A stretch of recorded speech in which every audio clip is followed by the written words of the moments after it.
Wong urip ing alam donya mesti ora luput saka beda pamikir, beda rasa lan beda karep. Nanging sing kudu dielingi, beda iku dudu alasan kanggo congkrah tanpa guna. Wong congkrah iku biasane kerep kelangan eling lan waspada. Amarga ati kebakar emosi, nganti ora bisa mbedakake endi bener lan endi mung nafsu. Simbah biyen nate ngendika, wong sing seneng congkrah kuwi tandane atine durung jembar. Sebab wong kang wis jembar pangerten lan jembar ati biasane milih meneng tinimbang rebutan tembung sing ra ana gunane. Ing Islam uga ana pitutur, khairun nas man yanfa'un nas. Tegese wong paling becik iku sing bisa migunani kanggo wong liya, dudu sing seneng gawe ribut karo liyan. Congkrah kerep lahir saka rasa gumedhe, pengen menang dhewe, ora gelem kalah. Padahal Rasulullah nate ngendika, laisa sadid bisur'ah innama sadid alladzi yamliku nafsahu indal ghadab. Wong kuat iku dudu sing menang gelut, nanging sing bisa ngendhaleni nesu.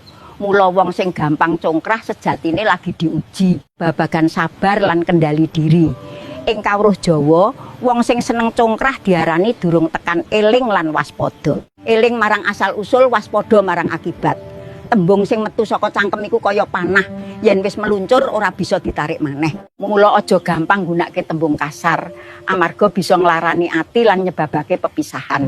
Wong sepuh biyen ngelingake, yen ana congkrah goleki ademe ati dhisik. Astagfirullah, tarik napas alon, elinga yen kabeh mung titipan Gusti.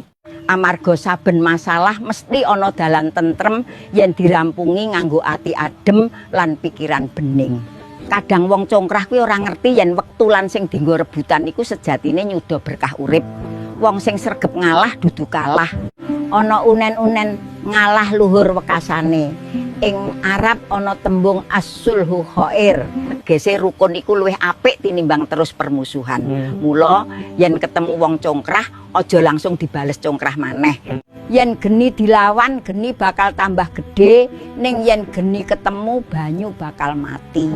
Dadiya banyu kang adem, ra kudu tansah bener ing ngarepe wong, nanging kudu bener ing ngarepe Gusti Allah.